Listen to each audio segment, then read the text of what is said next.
Vous êtes dans un avion avec des amis et de la famille quand soudain, un fort bruit mécanique interrompt ce que vous pensiez être un vol tranquille.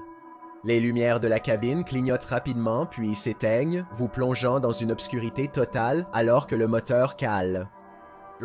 Descendez rapidement et devez penser vite. Voici ce que vous pouvez faire pour augmenter vos chances de survivre au crash imminent. 5 préparations avant le vol. Avant même de monter à bord du vol, assurez-vous d'avoir un. Ne volez pas en première classe. Si vous et votre famille voyagez en première classe, alors vous avez déjà fait une grosse erreur. Comme l'avion est probablement en piqué, être assis vers l'avant est en fait le pire endroit où se trouver. S'asseoir à l'arrière, vers la queue, est le plus sûr.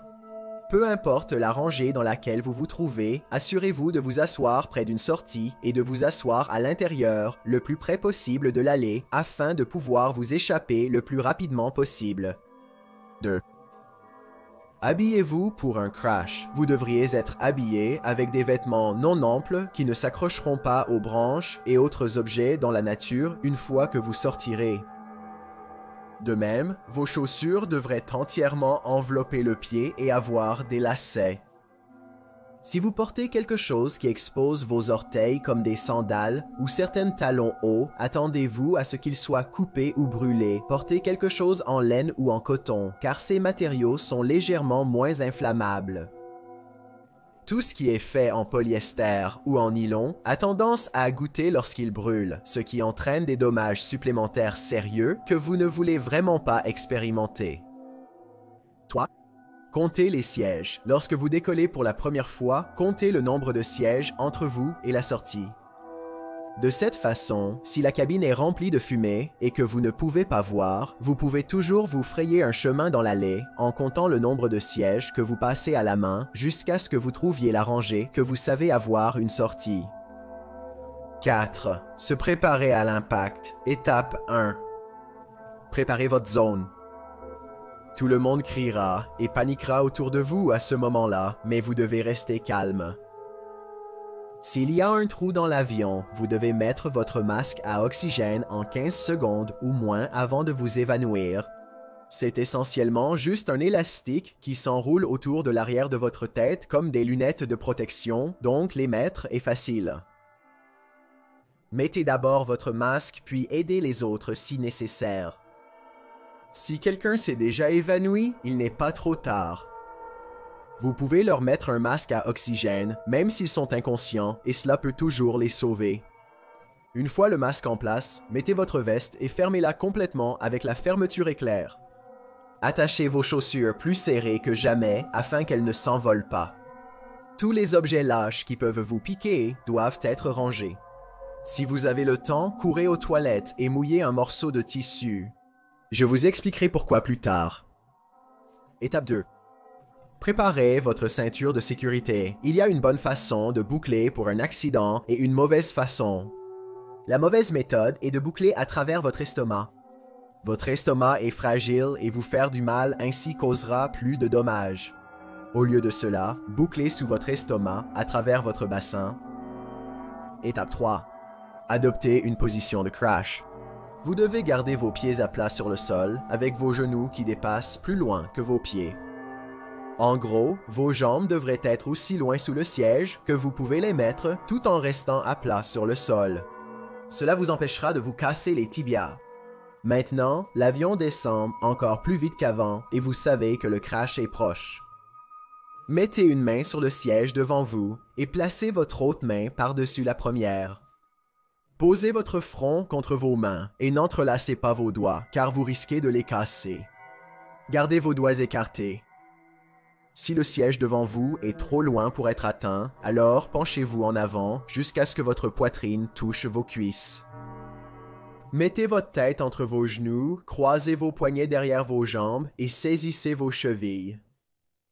C'est la meilleure position pour protéger votre tête et tous vos organes vitaux de l'impact. Maintenant vient la partie difficile. Numéro 3. Survivre au crash, les premières 90 secondes. La première minute et demie décidera essentiellement si vous survivez ou non. La plupart des vies sont perdues, non pas à cause de l'impact, mais à cause de la fumée et du feu qui remplissent ensuite la cabine.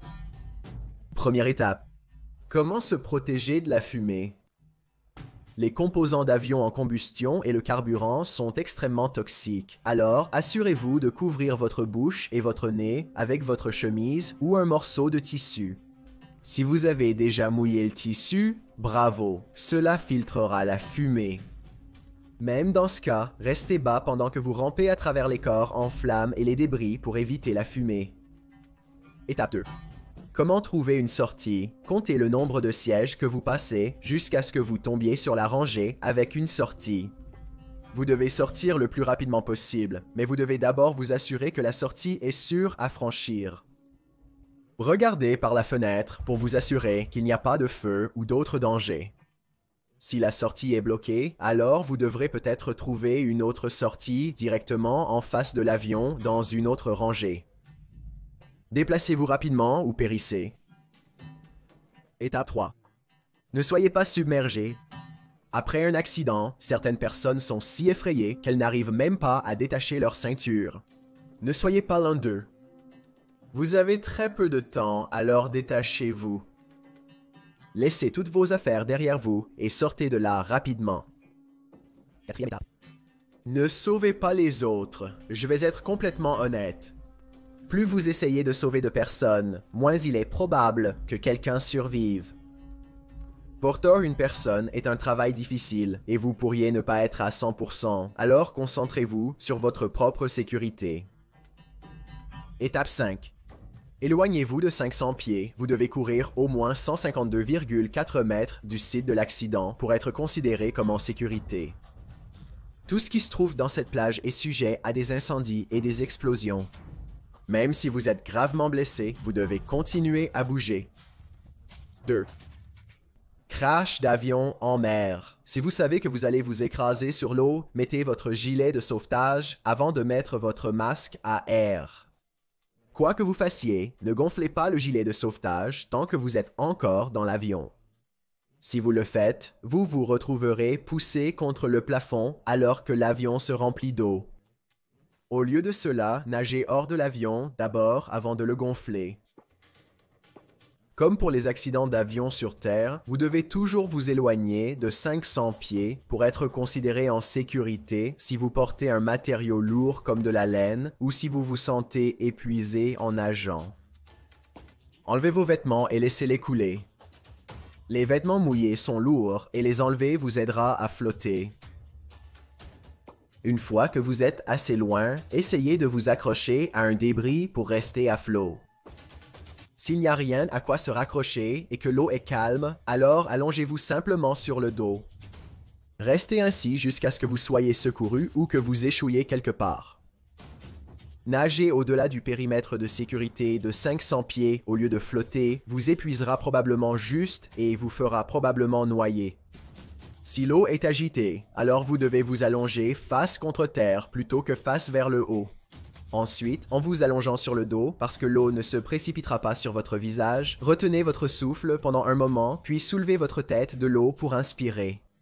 Vous pouvez expirer sous l'eau. Cette stratégie vous gardera à flot en attendant les secours. Les choses sont bien plus simples si vous avez la chance d'être dans un avion avec un canot de sauvetage. En plus de vous épargner la peine de nager, les radeaux de sauvetage attirent également les poissons. Si vous parvenez d'une manière ou d'une autre à en attraper un avec vos mains, vous pouvez sucer le liquide de leur chair, de leurs yeux et de leur colonne vertébrale pour rester hydraté. Si vous ne trouvez pas de poisson ou d'eau de pluie à boire, alors vous avez environ 3 ou 4 jours en mer pour être secouru avant de succomber aux éléments. Ce n'est pas facile, mais je sais que vous pouvez surmonter cela. Avant d'arriver au numéro 1, je m'appelle Chills et j'espère que vous appréciez ma narration. Si vous êtes curieux de savoir à quoi je ressemble dans la vraie vie, alors allez sur mon Instagram à DylanIsChillinYT et appuyez sur le bouton suivre pour le découvrir. Je fais actuellement un super sondage sur mon Instagram. Si vous croyez que les fantômes sont réels, alors allez sur ma photo la plus récente et appuyez sur le bouton j'aime. Sinon, envoyez-moi un message direct expliquant pourquoi. Une fois terminé, revenez à cette vidéo pour la première entrée.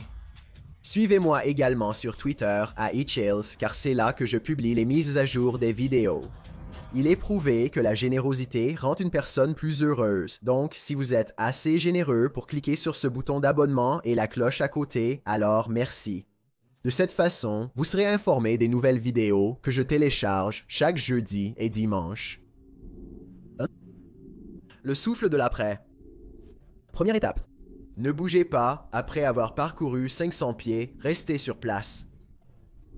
Vous êtes actuellement rempli d'adrénaline et bouger davantage pourrait aggraver des zones de votre corps que vous ne ressentez même pas encore. Deuxième étape. Attendez de l'aide. Un crash d'avion est un événement majeur difficile à manquer.